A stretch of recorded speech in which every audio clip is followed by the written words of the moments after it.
Hello friends, नमस्कार। आज मैं डिस्कस कर रहा हूँ फिजिक्स क्लास 9 मोशन। सबसे पहले हम डिस्कस करेंगे फिजिक्स के बारे में। तो फिजिक्स साइंस का एक ब्रांच है। फिजिक्स एक साइंस का ब्रांच है। इसमें हम नेचर के लॉ और नेचर के में होने वाले फिनोमिनन्स का डिस्कस हम लोग करते हैं। It is a branch of physics. We discuss, we study about natural law, natural phenomenons. Okay. Physics में मोशन का हम लोग जो स्टडी करते हैं वो हम लोग मैकेनिक्स के तहत करते हैं। मैकेनिक्स के अंतर्गत हम पढ़ते हैं कि ऑब्जेक्ट रेस्ट में है तो हम स्टडी करेंगे, ऑब्जेक्ट मोशन में है तो हम स्टडी करेंगे, और कॉज ऑफ मोशन या रेस्ट क्या है, तो इन सारे चीज़ों को हम लोग डिस्कस करते हैं मैकेनिक्स में। Condition of rest, condition of motion and cause of motion और rest be study in the branch of physics mechanics. जब कोई ऑब्जेक्ट रेस्ट में होता है तो हम मैकेनिक्स के जिस ब्रांच में हम लोग पढ़ते हैं वो है स्टैटिक्स।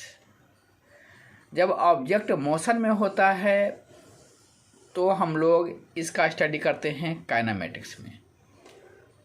और जब कॉज ऑफ मोशन और रेस्ट पढ़ना हो तो हम लोग पढ़ते हैं डायनामिक्स में। तो मैकेनिक्स के 3 ब्रांच हो गए, एक है स्टैटिक्स, दूसरा है काइनेमेटिक्स और तीसरा है डायनामिक्स। रेस्ट समझिए बात। एक ऑब्जर्वर है,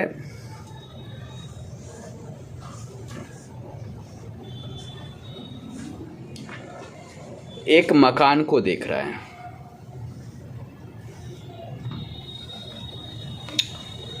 तो बोलता है कि यह मकान जो है रेस्ट में है। रेस्ट का मतलब यही है कि ऑब्जेक्ट का position with respect to observer change नहीं होना चाहिए। तो हम कहेंगे कि ऑब्जेक्ट रेस्ट में है। जब कोई ऑब्जेक्ट ऑब्जर्वर के रिस्पेक्ट में अपना पोजीशन चेंज नहीं करता है तब हम कहते हैं कि यह ऑब्जेक्ट इस ऑब्जर्वर के रिस्पेक्ट में रेस्ट में है। ठीक है। एक टर्म है मोशन। समझिए मोशन।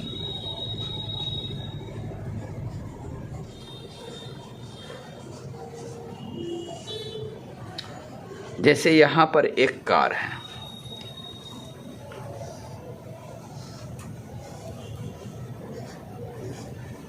और ये ऑब्जर्वर इस कार को देख रहा है। तो जब यह ऑब्जर्वर इस कार को देख रहा है तो कार तो चल रही है, तो इसका पोजीशन क्या हो रहा है? चेंज हो रहा है। इसका पोजीशन इस ऑब्जर्वर के रिस्पेक्ट में चेंज हो रहा है। मतलब क्या है? पहले बाय द वे यह 10 मीटर के डिस्टेंस पर है और अगले सेकेंड में यह यहाँ पहुँच गया। अब इसका डिस्टेंस हो गया 15 मीटर। तो यह इसका पोजीशन हमेशा चेंज हो रहा है। इसका पोजीशन हमेशा चेंज हो रहा है। तो हम कहेंगे कि यह ऑब्जेक्ट इस ऑब्जर्वर के रिस्पेक्ट में पोजीशन चेंज कर रहा है, मतलब मोशन में है। मोशन का मतलब ही है कि कोई ऑब्जेक्ट का पोजीशन टाइम के रिस्पेक्ट में चेंज हो रहा है। टाइम भी बढ़ रहा है तो उसके पोजीशन भी चेंज हो रही है। तो इस तरह के मोशन को, इस तरह का सिचुएशन को हम लोग कहते हैं कि ऑब्जेक्ट मोशन में है।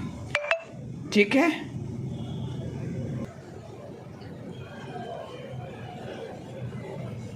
Rest, motion. रेस्ट और मोशन में इसमें पोजीशन चेंज नहीं हो रहा है, पोजीशन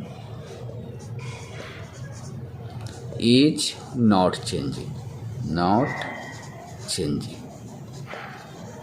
ऑफ द ऑब्जेक्ट। और इसमें position of object is changing, ठीक है, इसमें चेंज हो रहा है और इसमें पोजीशन चेंज नहीं हो रहा है। अच्छा, तो क्या एक ही ऑब्जेक्ट रेस्ट में और एक ही ऑब्जेक्ट मोशन में हो सकते हैं? क्वेश्चन ये है कि एक ही ऑब्जेक्ट रेस्ट में और वही ऑब्जेक्ट क्या मोशन में हो सकते हैं? तब बोलेंगे कि हाँ। क्या होगा इसका जवाब? हाँ, रेस्ट और मोशन में एक ही ऑब्जेक्ट हो सकते हैं। यह डिपेंड करता है ऑब्जर्वर पर। किस पर? ऑब्जर्वर पर। किस पर डिपेंड करते हैं? ऑब्जर्वर पर। ऑब्जर्वर कहाँ है?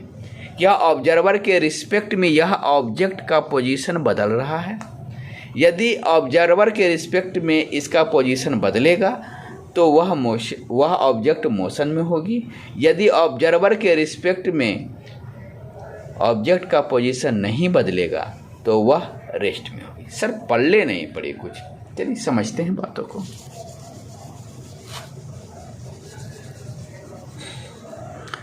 समझना ये है कि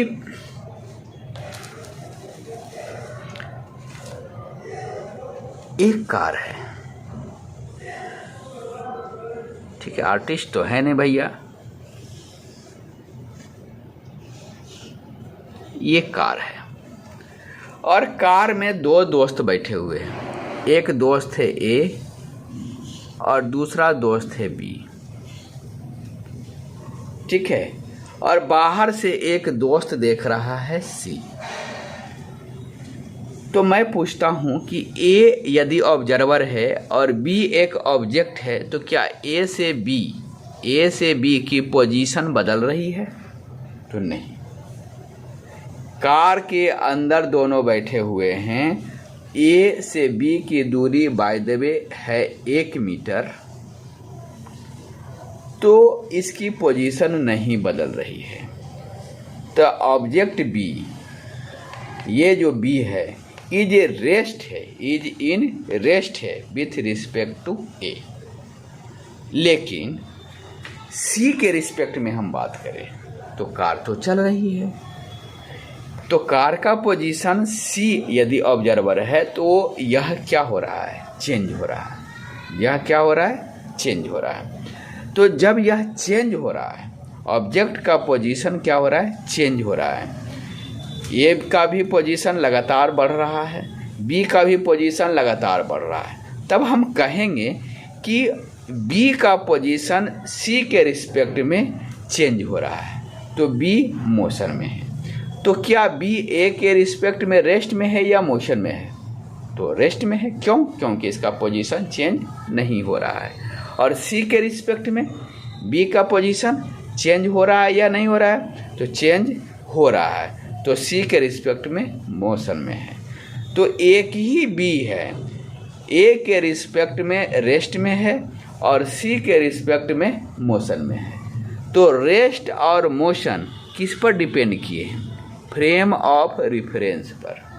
फ्रेम ऑफ रिफरेंस पर डिपेंड करता है। ऑब्जेक्ट का पोजीशन चेंज नहीं हुआ है तो रेस्ट में है। ऑब्जेक्ट का पोजीशन चेंज हो रहा है तो हम लोग बोलेंगे कि ऑब्जेक्ट मोशन में है। समझ में आ रहा है बात को? तो कोई एक ऑब्जेक्ट को आप ये कभी नहीं बोल सकते हैं कि वो एब्सोल्यूट रेस्ट में है। क्यों? क्योंकि वह दूसरे रेफरेंस फ्रेम में वह मोशन में हो सकता है। जैसे अर्थ पर कोई भी ऑब्जेक्ट, जैसे पेड़ है, ठीक है, पेड़ है, स्कूल है, फैक्ट्री है, इलेक्ट्रिक पोल्स है, टेलीफोन है, तो अर्थ पर कोई यदि रुका हुआ ऑब्जेक्ट है तो उसको आप बोलिएगा कि वो क्या चीज़ है? रेस्ट में है। लेकिन अर्थ के बाहर कहीं पर कोई ऑब्जेक्ट है तो अर्थ भी तो मूव कर रही है, तो भाई ये सारे चीज़ भी क्या चीज़ हो जाएंगी? मोशन में हो जाएंगी। ये सारे चीज़ मोशन में हो जाएंगे। तो फ्रेम ऑफ रेफरेंस पर डिपेंड करता है कि यह ऑब्जेक्ट रेस्ट में है या मोशन में है। ठीक। अगला टॉपिक हम डिस्कस करने वाले हैं डिस्टेंस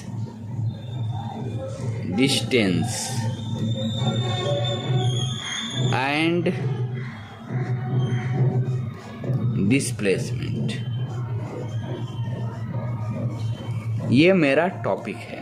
डिस्टेंस अलग फिजिकल क्वांटिटी है और डिस्प्लेसमेंट अलग फिजिकल क्वांटिटी है। सबसे पहले हम समझेंगे कि डिस्टेंस क्या है।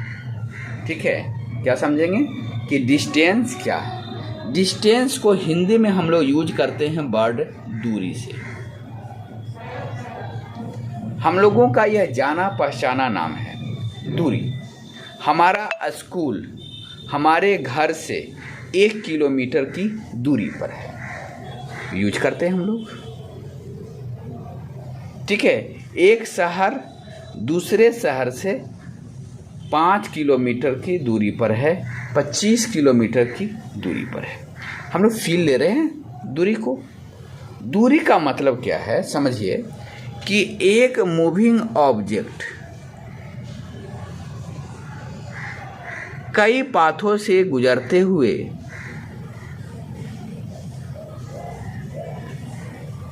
वह अपने गंतव्य स्थान पर पहुंचता है। एक ऑब्जेक्ट डिफरेंट पाथ से चलते हुए वह अपने डेस्टिनेशन पॉइंट पर पहुंचता है। तो यह ऑब्जेक्ट जिन जिन पाथों पर यह चला, जिन रास्तों पर यह चला, तो इन रास्तों की लंबाई लेंथ ऑफ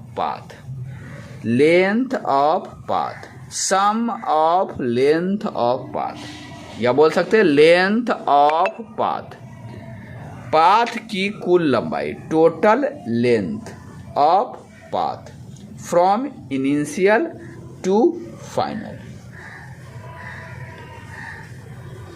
तो हम कहेंगे इसकी लंबाई को हम लोग बोलेंगे डिस्टेंस। समझिए, यदि ये हमारा 5 किलोमीटर या 5 यूनिट बोल दीजिए, ये हमारा 3 यूनिट है और ये हमारा 2 यूनिट है। ये मीटर में भी हो सकता है, किलोमीटर में भी हो सकता है, सेंटीमीटर में भी हो सकता है, और यहाँ पर ये 2 यूनिट है। तो कुल मिला के इस पाथ की लंबाई क्या होगी, 5 और 3 8, 8 और 2 10 और 10 और 2 12। The total path length of the object of a moving object is called distance. तो डिस्टेंस पाथ पर डिपेंड कर रहा है। जैसा जैसा पाथ होगा उसकी लंबाई को हम लोग डिस्टेंस बोलेंगे।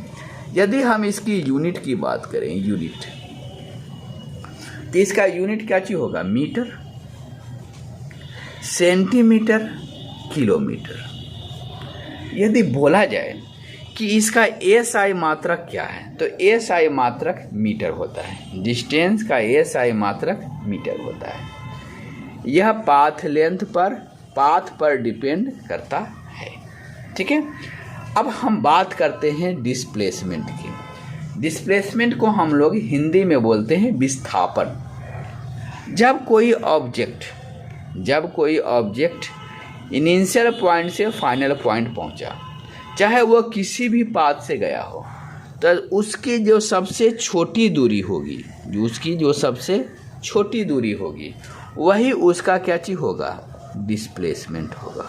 वही उसका क्या चीज होगा, डिस्प्लेसमेंट होगा। मतलब the shortest distance of the moving object from initial to final को हम लोग क्या चीज बोलेंगे, डिस्प्लेसमेंट बोलेंगे। डिस्प्लेसमेंट का मतलब क्या चीज, पॉइंट ए से पॉइंट बी के बीच की जो सबसे छोटी दूरी है ना, इनिशियल पॉइंट और फाइनल पॉइंट के बीच में जो सबसे छोटी दूरी है ना, उसी को हम लोग बोलते हैं डिस्प्लेसमेंट। तो जाहिर सी बात है कि डिस्प्लेसमेंट जो होगा डिस्टेंस से छोटा होगा। कभी कभी डिस्टेंस और डिस्प्लेसमेंट बराबर भी हो जाते हैं। वो कब होता है वो भी समझिए।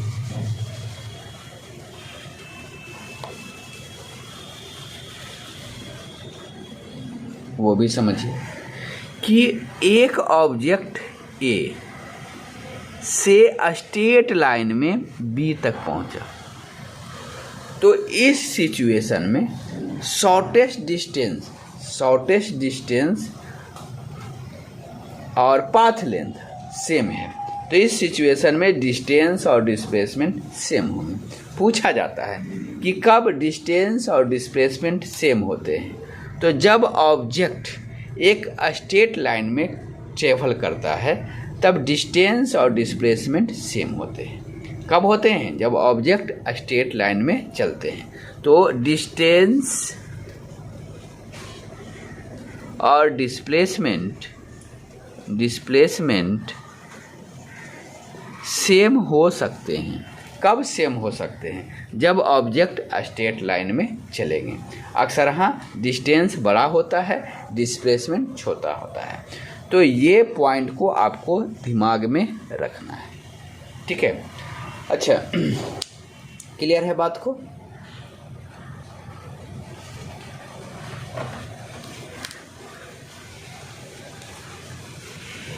एक क्वेश्चन लेंगे डिस्टेंस और डिस्प्लेसमेंट से रिगार्डिंग। जैसे एक लड़का है, वह जो है 3 मीटर इधर नॉर्थ जाता है। किधर जाता है? नॉर्थ जाता है, ठीक है। 3 मीटर नॉर्थ जाता है। फिर उसके बाद वह 4 मीटर ईस्ट जाता है। तो देखिए नक्शा में समझिए बात को, फिर से गलत हो गया थोड़ा। नक्शा की बात करें, नक्शा में ऊपर नॉर्थ है और नीचे में क्या है? साउथ है। इधर क्या चीज़ है? ईस्ट है। इधर क्या चीज़ है? वेस्ट है। तो मैंने बोला कि एक लड़का 3 मीटर नॉर्थ जाता है, तो नॉर्थ लेके चलेंगे 3 मीटर। फिर उसके बाद 4 मीटर ईस्ट जाता है। क्या जाता है? 4 मीटर ईस्ट जाता है। तो पूछा जाए कि इसका डिस्टेंस कितना है, तो डिस्टेंस है 3 मीटर और प्लस 4 मीटर, मिला के कितना हो गया? 7 मीटर, ठीक है। और पूछा जाए कि इसका डिस्प्लेसमेंट कितना है, डिस्टेंस कितना हो गया? डिस्टेंस हो गया 7 मीटर। दोनों को जोड़ दिए, 3 और 4 7 मीटर। अब बोले कि इसका डिस्प्लेसमेंट क्या है? डिस्प्लेसमेंट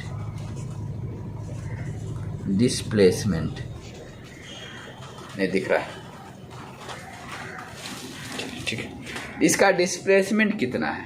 तो डिस्प्लेसमेंट हो गया यहाँ से यहाँ के बीच का डिस्टेंस। तो ये एंगल तो 90 डिग्री है, राइट एंगल है।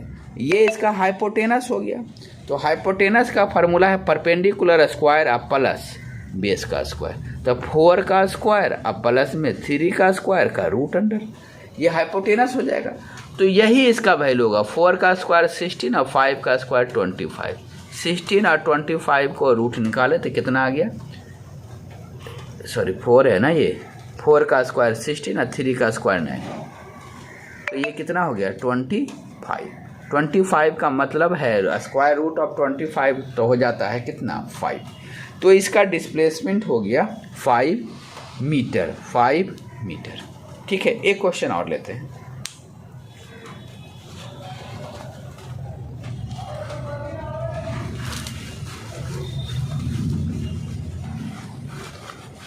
एक ऑब्जेक्ट सर्कुलर पाथ में चल रहा है। एक ऑब्जेक्ट सर्कुलर पाथ में चल रहा है, ठीक है। ऑब्जेक्ट क्या चीज हो रहा है? सर्कुलर पाथ में चल रहा है। तो पूछा जाए कि एक ऑब्जेक्ट ए से चला और घूमते घूमते यहीं पर चला आया, तो उस सिचुएशन में डिस्टेंस कितना है, डिस्प्लेसमेंट कितना है? ऐसा क्वेश्चन है कि उस सिचुएशन में डिस्टेंस क्या है और डिस्प्लेसमेंट क्या है। तो देखिए इसके by the way radius R है। तो जब एक चक्कर लगाएगा तो ये सर्कमफेरेंस के बराबर होगा। जब ये एक चक्कर लगाएगा तो ये सर्कमफेरेंस के बराबर होगा। जब ये सर्कमफेरेंस का फार्मूला होता है 2πr, तो एक चक्कर में उसके द्वारा तय किया गया दूरी डिस्टेंस 2πr होगा। लेकिन डिस्प्लेसमेंट क्या होगा? तो डिस्प्लेसमेंट जहाँ पर था वहीं पर पहुँच गया, जहाँ पर था वहीं पर यह पहुँच गया। इसका मतलब यह है कि इसका डिस्प्लेसमेंट कितना है, 0 है। अरे जहाँ पर थे और वहीं पर पहुँच गए तो ये क्या हो गया, 0 हो गया। मतलब कभी कभी ऐसा भी होता है कि डिस्टेंस का वैल्यू कुछ होता है और डिस्प्लेसमेंट का वैल्यू क्या हो जाता है, 0 हो जाता है। यह कब संभव है, जब ऑब्जेक्ट जहाँ से चले वहीं पर पहुँच जाए। मतलब if initial point and final point एक ही हो जाए, is a same, then distance का वैल्यू कुछ होगा लेकिन डिस्प्लेसमेंट का वैल्यू 0 हो जाएगा। क्लियर बात है। अच्छा, एक क्वेश्चन और लेते हैं।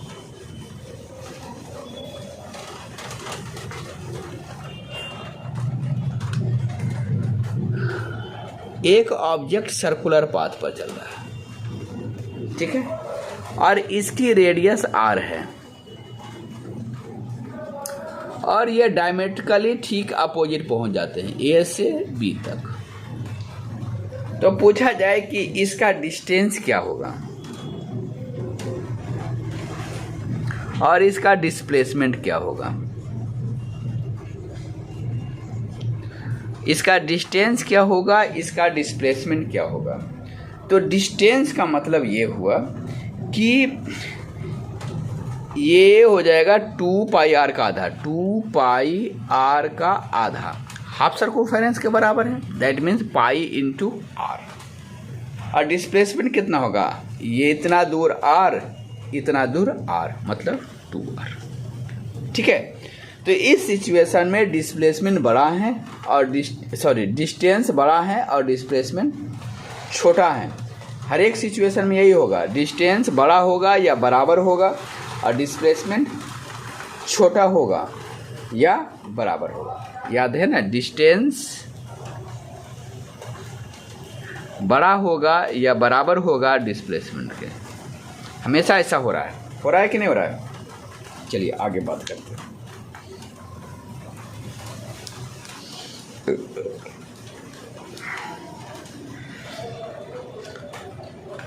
एक ऑब्जेक्ट स्ट्रेट लाइन में चल रहा है, एक ऑब्जेक्ट स्ट्रेट लाइन में चल रहा है, ए से बी के बीच चल रहा है और यहाँ से यहाँ के बीच की दूरी यदि डी है तो पूछा जाए कि इसका डिस्टेंस क्या होगा। तो डिस्टेंस डी ही होगा। डिस्प्लेसमेंट क्या होगा, तो डिस्प्लेसमेंट भी डी ही होगा। तो इस सिचुएशन में जब ऑब्जेक्ट स्ट्रेट लाइन में चलेगा तो डिस्टेंस और डिस्प्लेसमेंट सेम होगा। ओके, एक क्वेश्चन को हम लोग ध्यान देते हैं कि एक ऑब्जेक्ट है, एक मूविंग ऑब्जेक्ट है। पहले डायरेक्शन बना लेते हैं। ऊपर में क्या होता है, नॉर्थ है, नीचे में क्या होता है, साउथ है, इधर क्या होता है, ईस्ट है, इधर क्या चीज़ है, वेस्ट है। तो एक लड़का जो है मूविंग है, चल रहा है, वह 1.5 मीटर 1.5 मीटर ईस्ट चलता है। ऐसा क्वेश्चन में लिखा हुआ है। तो ईस्ट ऐसे चला दिए। फिर उसके बाद वह लड़का 2 मीटर साउथ चलता है, 2 मीटर साउथ चलता है। ठीक है जी। फिर वह लड़का, ध्यान दीजिएगा, फिर वह लड़का 4.5 मीटर ईस्ट चलता है, 4.5 मीटर ईस्ट चलता है। तो पूछा जा रहा है कि इस केस में डिस्टेंस क्या है। तो डिस्टेंस हो गया इसका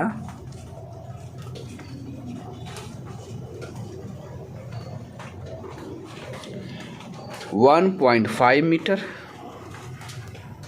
प्लस में 2 मीटर और प्लस में 4.5 मीटर। अब इसको जोड़िए, 1 2 1 3 3 और 4 7 1 8, कितना हो गया ये, 8 मीटर। डिस्टेंस हो गया 8 मीटर। पूछा जाए कि इसका डिस्प्लेसमेंट क्या होगा। तो डिस्प्लेसमेंट निकालने के लिए यहाँ से यहाँ तक हम इसको क्या कर देंगे, मिला देंगे। यहाँ से यहाँ तक अब इसको हम मिला देंगे तो यही इसका डिस्प्लेसमेंट होगा। तो ये हाइट कितनी है, 2 मीटर।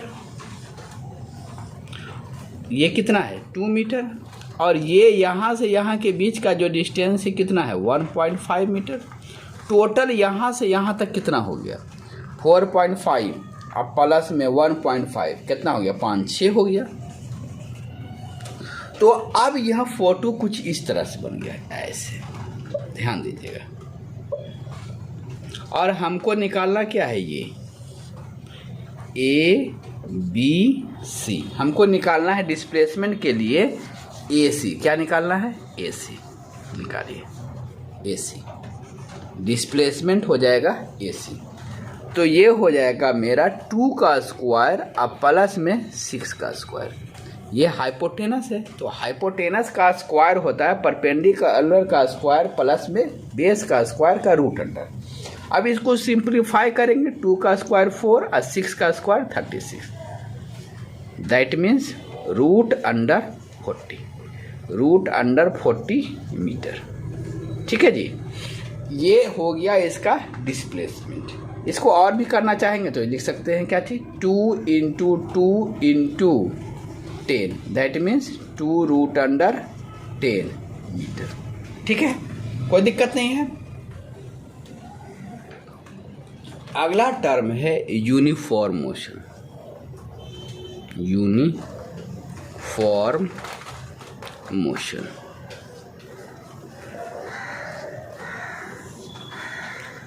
अब यूनिफॉर्म मोशन को समझिए। ठीक है, ओके जी, यूनिफॉर्म मोशन को समझिए। तो यूनिफॉर्म मोशन का मतलब है, यूनिफॉर्म का मतलब होता है एक समान। क्या होता है, एक समान। जब कोई ऑब्जेक्ट एक समान स्पीड के साथ चले तो हम लोग कहेंगे कि यह ऑब्जेक्ट जो है यूनिफॉर्म मोशन में है। फील लेना है, गाड़ी चल रही है सेम स्पीड के साथ चल रही है तो ऑब्जेक्ट कहेंगे यूनिफॉर्म मोशन में है। यूनिफॉर्म मोशन का मतलब यह है कि ऑब्जेक्ट जो है सेम टाइम इंटरवल में सेम डिस्टेंस कवर करती है। सेम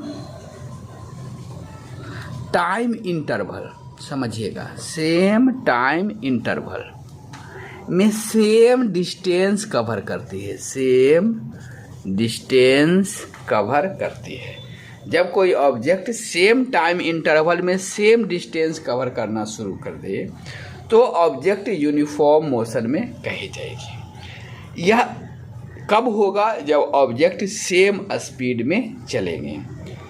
जैसे ऐसे समझिए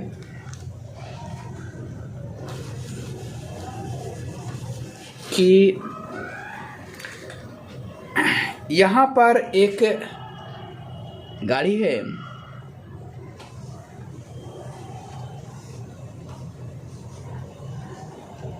यहाँ पर एक गाड़ी है और यह सेम एकदम कांस्टेंट स्पीड के साथ चल रहा है। जैसे बाय द वे ये चल रहा है 5 मीटर पर सेकेंड के साथ।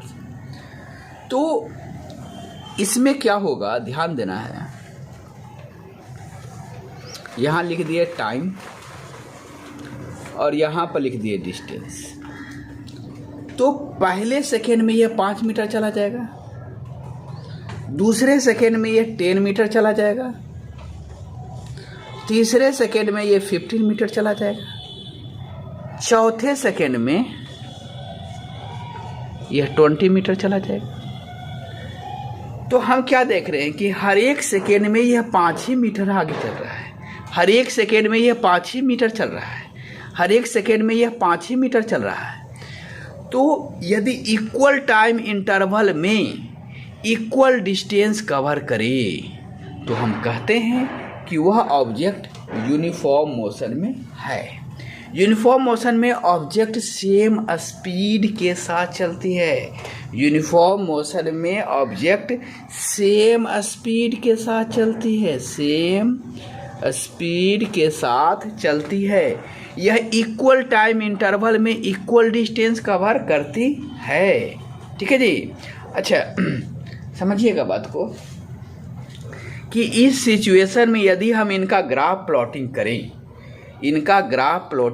करें, समझिए कि यूनिफॉर्म मोशन में डिस्टेंस टाइम ग्राफ कैसा होगा, जो समझना है। तो हम लोग इस तरह से ऐसे प्लॉटिंग करेंगे। ये है एक्स एक्सिस और ये है वाई एक्सिस। इधर ले लिया टाइम, इधर ले लिया डिस्टेंस। ये पहला सेकेंड, ये दूसरा सेकेंड, ये तीसरा सेकेंड, ये चौथा सेकेंड। पहला सेकेंड, दूसरा सेकेंड, तीसरा सेकेंड, चौथा सेकेंड।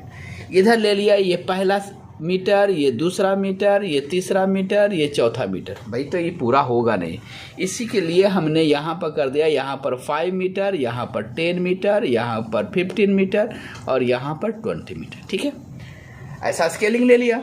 पहले में क्या ले लिया 5 मीटर, दूसरे में कितना ले लिया 10 मीटर, तीसरे में कितना ले लिया 15 मीटर, चौथे में कितना ले लिया 20 मीटर। तो अब इसका जो ग्राफ आ रहा है ना, एक स्ट्रेट लाइन आ रहा है। कैसा आ रहा है? स्ट्रेट लाइन आ रहा है। तो एक चीज़ ये ध्यान में रखिएगा कि यूनिफॉर्म मोशन में डिस्टेंस और टाइम का जो ग्राफ होता है एक स्ट्रेट लाइन होता है। ठीक है, यूनिफॉर्म मोशन कब होगा? जब ऑब्जेक्ट सेम स्पीड के साथ चलेगी। इस सिचुएशन में इक्वल टाइम इंटरवल में इक्वल डिस्टेंस कवर होगा। ओके है। अब बात करते हैं non uniform motion. Non uniform motion. Non uniform motion का मतलब है, यूनिफॉर्म का मतलब एक समान, नॉन यूनिफॉर्म का मतलब असमान। इस केस में ऑब्जेक्ट का जो स्पीड होगा ना, स्पीड वो चेंजेबल होगा, स्पीड चेंज होते रहेगा। तो इस सिचुएशन में ऑब्जेक्ट इक्वल टाइम इंटरवल में इक्वल डिस्टेंस कवर नहीं करेगी। इक्वल टाइम इंटरवल में इक्वल डिस्टेंस कवर नहीं करेगी। इक्वल टाइम इंटरवल में इक्वल डिस्टेंस कवर नहीं करेगी। ठीक है ना। उस समय ऑब्जेक्ट का स्पीड वेरिएबल होगा, ऑब्जेक्ट का स्पीड वेरिएबल होगा। जैसे भीड़ वाले रोड पर जब कोई गाड़ी चलती है तो कभी तेज चलती है तो कभी धीमा चलती है। तो यह एक नॉन यूनिफॉर्म मोशन का एग्जाम्पल है। जैसे कोई पत्थर है जो उसको ऊपर से गिरा रहे हैं, तो इसका स्पीड धीरे धीरे करते हुए बढ़ते हुए जा रहा है। तो जब ये स्पीड बढ़ता है तो वो किसका एग्जाम्पल है? नॉन यूनिफॉर्म मोशन का। नॉन यूनिफॉर्म के केस में जब हम डिस्टेंस और टाइम का ग्राफ खींचेंगे, तो कुछ इस तरह से खींचेंगे। देखिए, समझिए बात को। स्ट्रेट लाइन तो होगा नहीं, जैसे ऐसे समझिए कि यहाँ पर लिख दिया, समझना है, डिस्टेंस यहाँ पर लिख दिया टाइम। तो पहले सेकेंड में बाय द वे ये 5 मीटर जाता है और दूसरे सेकेंड में 7 मीटर जाता है, फिर तीसरे सेकेंड में फिर ये 5 मीटर जाता है, फिर चौथे सेकेंड में फिर ये 10 मीटर चला जाता है। ऐसा हो सकता है अलग अलग टाइम इंटरवल में वह जो है अलग अलग डिस्टेंस कवर करेगी। ठीक है। अब टोटल डिस्टेंस करिए तो सबको जोड़ते चल जाइएगा। यहाँ पर हो गया 12, यहाँ पर हो गया, चलिए फिर से करते हैं, कन्फ्यूजन हो गया।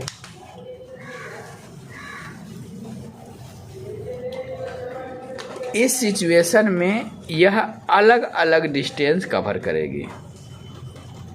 तो पहले में ये 5 गया, दूसरे में उसको 5 ही बढ़ना चाहिए था यदि यूनिफॉर्म होता था, लेकिन 5 ना बढ़ के 7 बढ़ गया था, ये 12 हो गया। तीसरे में उसको बढ़ना चाहिए था, यदि वो 7 बढ़ा है तो अगले बार में 7 बढ़ना चाहिए था, कि 7 नहीं बढ़ा, वो 9 बढ़ गया। कितना बढ़ गया? 9 बढ़ गया। तो इसका मतलब 21 मीटर पर चलाया। तो इस तरह से इसका चार्ट एक बनता है। और इस सिचुएशन में जो ग्राफ होगा वो स्ट्रेट लाइन नहीं होगा।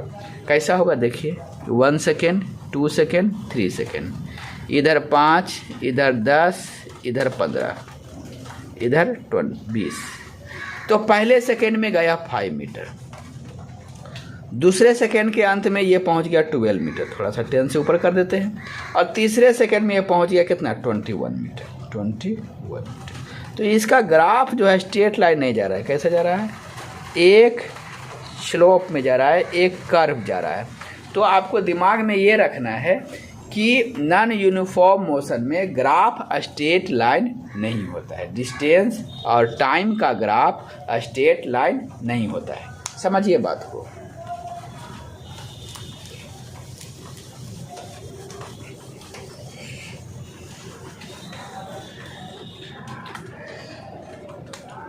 कि